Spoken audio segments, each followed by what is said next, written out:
Hi, my name is Gerry Hannah. I work for a charity called Parenting Together. We support working class families in areas of high crime and unemployment.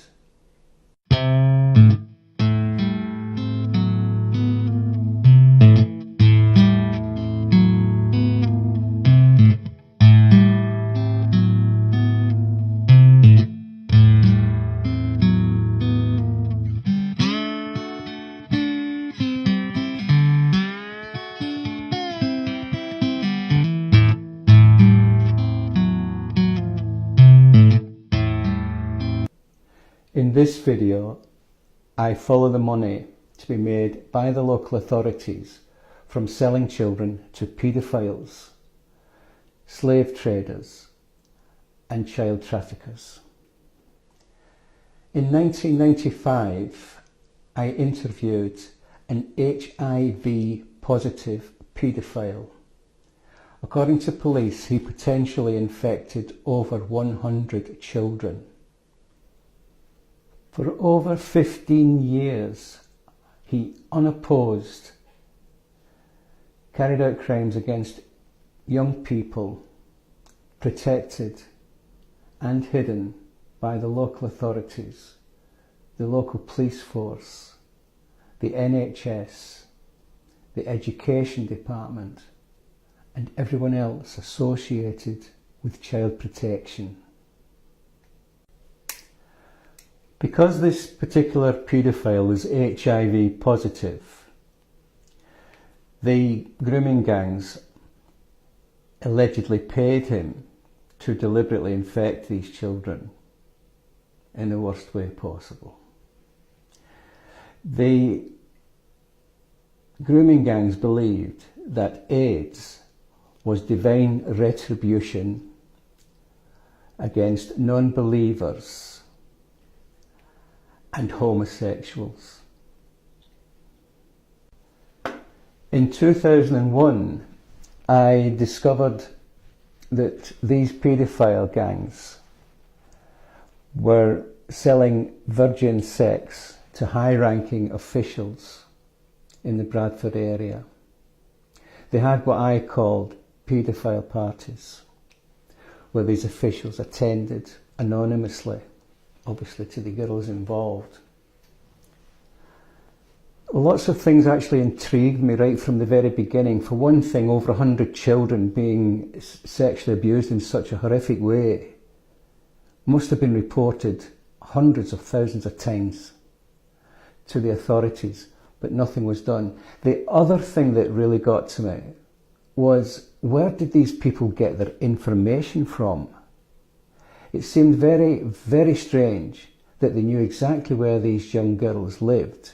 They knew exactly which ones were fatherless within days of them going to court to get rid of their father.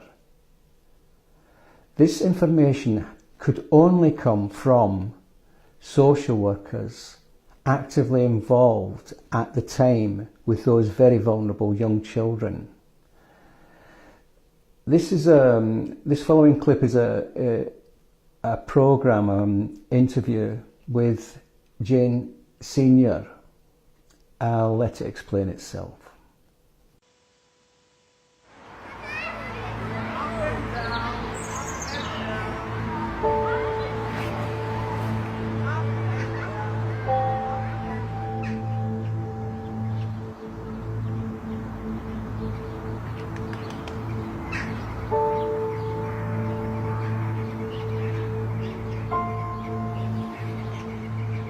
What we had is a group of girls that were coming to this park, being given a little bit of alcohol, having a good time, driven around in cars, sat in cars, music playing quite loud, given cigarettes and everything free, everything at no cost. And then as grooming starts to escalate, what happens is they start to get threatened. And I remember one girl saying to me is, "He knew everything about me, Jane, and all I ever knew was his nickname. He knew my family, he knew where my mum worked, he knew what my dad did. So when he threatened me with things like, He was going to go to my disabled grandma's house and have a shot. He was going to rape my mum. And I believed all that. I believed it because that's what he was doing to me. In 2001, Bradford had its very own Kristallnacht. Young people rioted in the streets, beating other young people who were non-believers, destroying and setting fire to businesses, all in all costing hundreds of millions of pounds.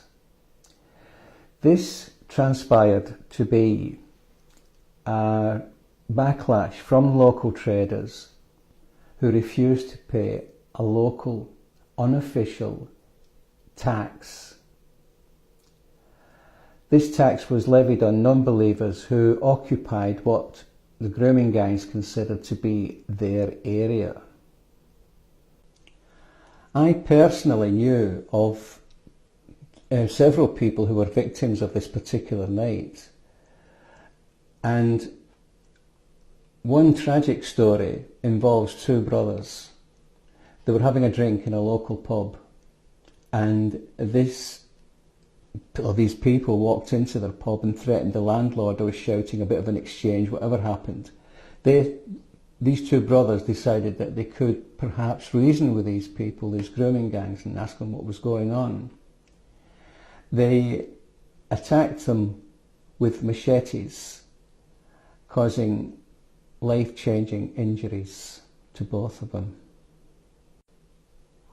Local businesses that stayed in the area had their businesses destroyed, damaged.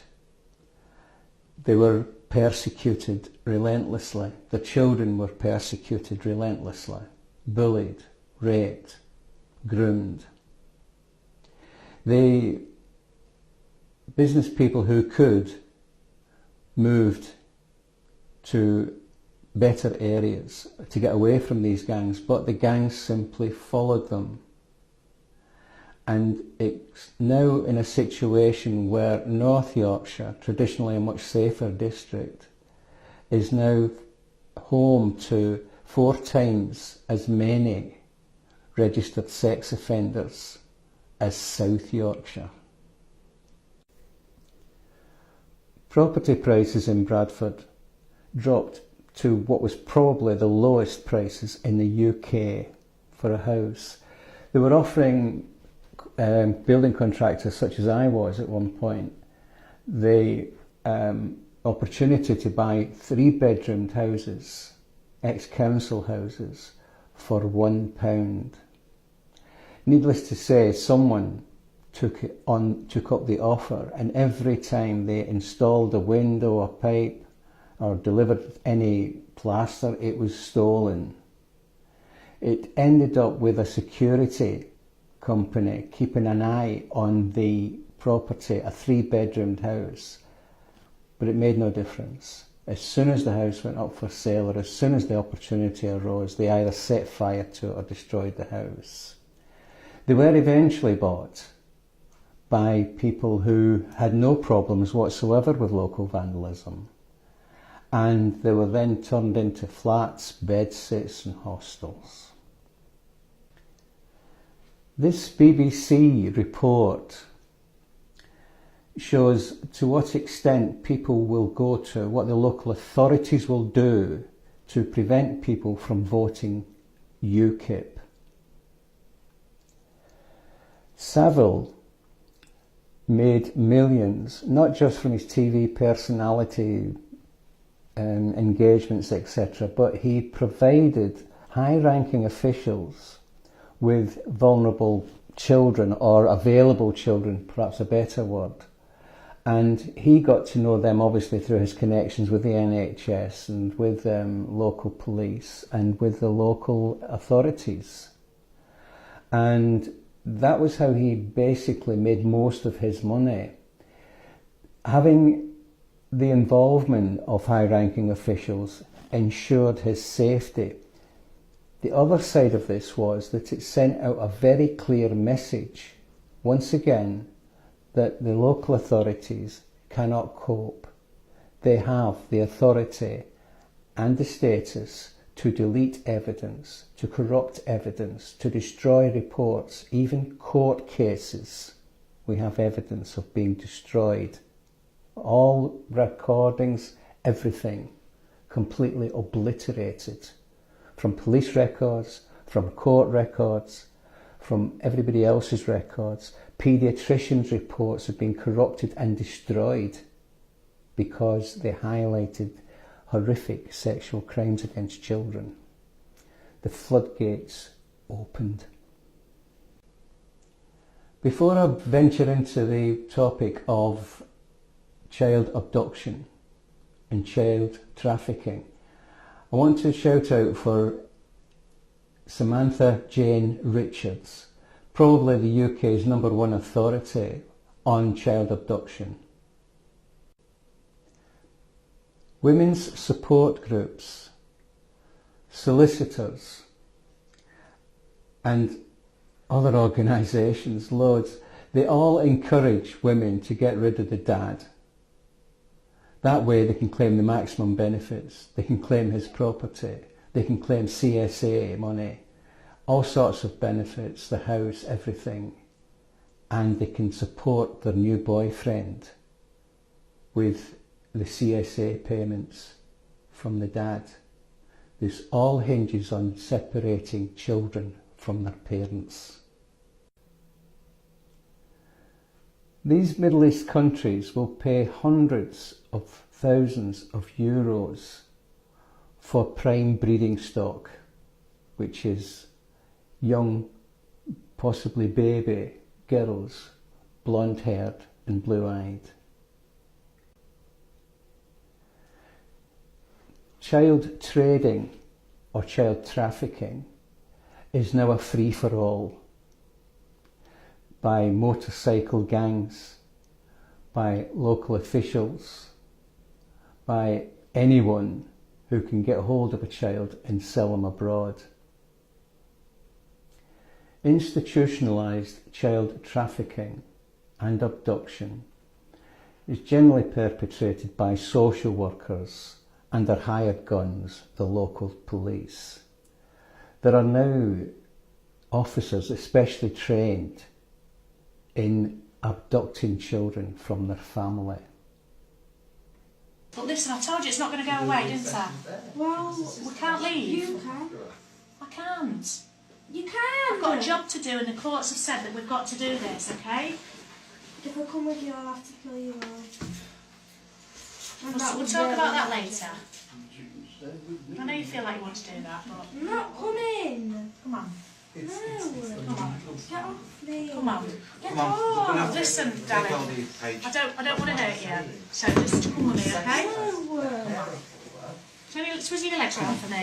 Come on, sweetheart. Get off me! Okay, come on. Come on. You're moving my ass! Calm down. Come on. It's not clever. Well, get off me then! Stand up, please. You stand up. No. You need to. Stand We'll up. have to carry you. We'll just walk out with Come you. on. Otherwise, we're going to end up carrying you, aren't we? Get off me now. Right, walk with me then. Yeah? Definitely no? I'll have to carry you then, sweetheart. Get Sorry. the fuck off me! You're hurting my arm! Right, calm down. Get off. Calm down. Calm down. Walk on your own, can't you? Come on. Walk Get on off me! Stop doing that. Get off me! Hey, calm down. Come on. Fucking hate you, Bagan. Wish you were dead! Calm down. Get off me, then! You want nice things for me? You want nice things for me? I'll go No, get I your won't. I stuff. won't do anything for you because you don't do anything for me. I'm trying to, You said darling. it's I'm gonna trying to get make your it stuff. easy. No, you're not. I'm going to go get all your stuff. I'll go and get it. Bring your car. Come on, we don't want to ruin your shoes, do we? You were already wrecked because we're too short to find you.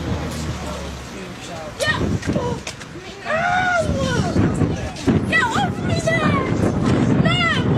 How can I relax? Get off me! Stand right with you, okay? Come on. I wish you were all dead. And I'll dance on your graves. I know. Reggie, I love you, my baby girl.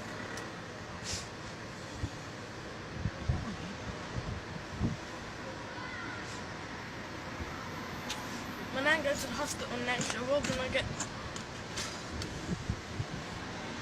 Just because the police officers don't mean strong and big and hard. I don't want to be big and hard. Well, that's what you're acting like. We just need to Will you get off me? Swap with me then, yeah? We'll just Well, I'm gonna tell them that you're hurting my arm. swap with this one, yeah? No! Come on. Come on, us. Listen up, lock your hold. Get off!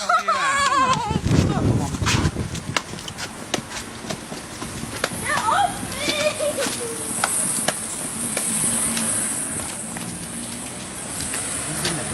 Fucking bastard! Fucking gonna kill you all! Dickhead! Get off me!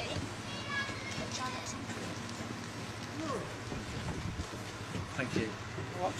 You happy now, Simon? Brian, you happy now? Are you guys proud of yourselves? No, absolutely not. You should be disgraced. You should be disgraced. Since 2013, reforms to legal aid and the family law courts have resulted in a 21st century Holocaust perpetrated against working class families and particularly children. Suicide is now the main cause of death for children as young as 5 years old. There is no point in becoming an adult. Britain is the only country in the Western world where the elected government and elected officials are selling children abroad. I must say I'm very, very, very tempted to respond to everything I've heard so far, which was shocking in terms of the Commission as far as I'm concerned, because we are here with a large delegation of people, and I am speaking on behalf of 1,000 children taken a month in the UK.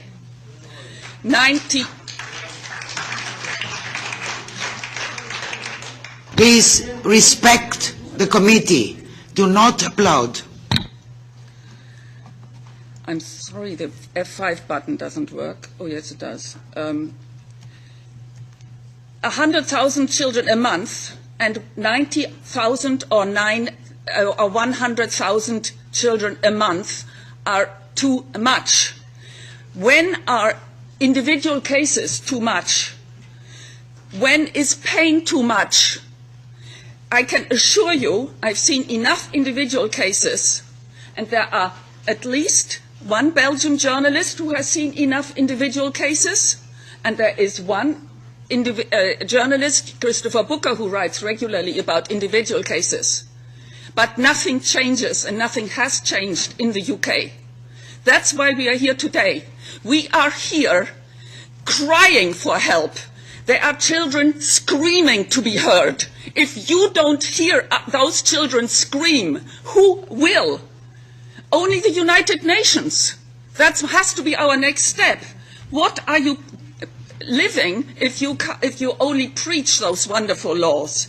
It is exactly the gap that Mrs. Janoka has spelled out, the gap between the judiciary and the enforcement. If painting is done, somebody comes and checks whether the paint is done properly. You better check whether the children are kept in their best interest in the social services in the UK. The best interest is they are taken for emotional risk, future emotional risk. And then what happens to them? It is just too much. I can only tell you that. It is a shock therapy that I have gone through over the years. And I'm supposed to convey that in 3 or 5 minutes now, with 32 families sitting there. I have considered one case as the worst one, where the parents are sitting in prison for 7 years. I've visited them in prison. They are amongst 200 who are taken into prison a year. That's what we are facing. John Hemming is the only MP who stands up regularly. What has his activity changed? Nothing. We are here to expect change. because what's unique in the UK has been mentioned already. Parents are threatened with imprisonment. They are all intimidated. They don't dare to speak out, because if they do, they land up in prison. 200 a year already in 2006. Forced adoption. Ian Josephs is the veteran. He's been watching this case since these problems since the 60s. He still gets 6 to 10 calls a day. He is safe because he's in Monaco. He's beyond UK jurisdiction. He calls it punishment without crime. So I republished his website with exactly that phrase. That's exactly what's happened. What's happening? The children are punished and the parents are punished. I'm not so interested in all of these private custody issues either. I'm interested in the systemic, institutional abuse of children and parents, which is an undermining of society. That's what's happening in the UK. And I'm saying that as a German who doesn't have children, who doesn't have grandchildren. But knowing what I know and not to act on it would be against my conscience. These people don't seem to have a conscience. That's what's happening. That's what we are up against. And I thank you for the sympathy with the mother, but I want you to act on your conscience and with your feelings, please. I happen to be half Slavic.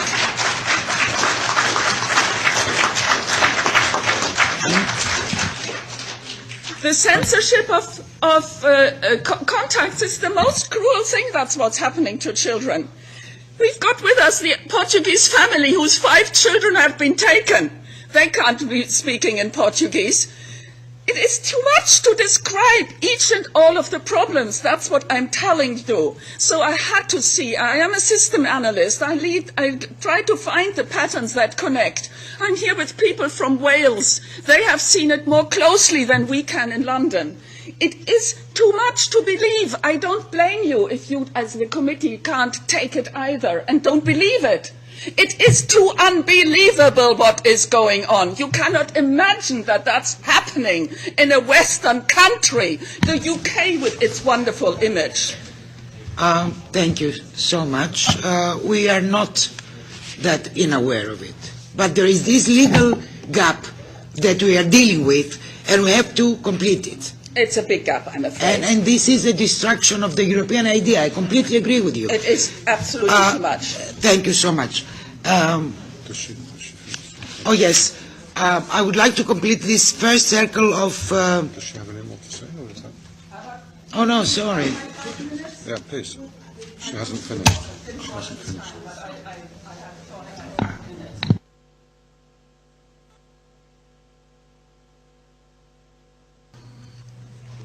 I thought I had 5 minutes, and I'm sorry I didn't look at the time. But I would like you to mind the traps between the institutions. We are here in a battle for Britain's children, and that includes all of the children from all of the countries that are in Britain, kept and held by the authorities. We hope for a special investigation. That's our request, and I hope you hear our cries for help. Thank you. In another lucrative business, the local authorities will assess a young child as having educational difficulties. This attracts government grants to help with the child's education. Later on, they then might reassess that child as having behaviour problems. A huge difference between behaviour problems children and learning difficulties children is pretty obvious. By being labelled as behaviour problems, they can qualify for up to £8,000 a week from the government. These local officials have actually appointed themselves as directors of the company that looks after these young people. And they're also acting as consultants, again paid by the company that they are making referrals to. They're providing children for their own business. Obviously, with the completely disastrous results, they employ unqualified, uneducated, inexperienced staff to look after children with very complex and very severe mental health problems. It's estimated that social services got 600 complaints per week. This is hardly surprising. None of these complaints, if any, ever get through to the people responsible. There are so many layers of management between so many contractors, subcontractors and staff agencies, etc., that it is impossible, or it would take 1,000 years to make an ordinary complaint of a child being abused in a care home, to make it right through to the person who made the decision to ignore the child's complaints. According to investigations by Operation Spade, Canadian police found that the trade in children, British children in particular, amounted to £259 million per annum. That was in 2011. We can only speculate it's a great deal more now. The number of agencies, you can probably see from the diagram that I'll put on the screen, the number of red lines leading to Britain are more dense and more multiple lines than any other country on the planet. Britain has been criticised for not exposing, I believe it was over 115 or 118 officials that were known to the Canadian police as paedophiles. Estimates might vary between different local authorities, but it's usually estimated that between 500 and 1,000 children are placed in care every week. This overburdens the local courts and the local authorities and all the local resources that they have, not to mention the police. They simply cannot cope, and a lot of them are just pushed through a process without any consideration whatsoever. But each case costs the government a minimum of £100,000 and usually an average of £250,000 for every case. That's every week, over 1,000 cases. You can see where the money comes from. Hopefully I'll be able to go into a lot of these issues in more depth in subsequent videos. Meanwhile, please like and subscribe for an update on what is actually happening. If you want to contribute to our work with vulnerable young people in working class areas, please go to Parenting Together on partog.co.uk, and there you'll find a donations button, a PayPal donations button on virtually every page. Thank you for listening, and please subscribe and hit a like button, and we'll keep you up to date on all the latest aspects of what's been happening and what's likely to happen to working class families in your area. Talk soon. Bye.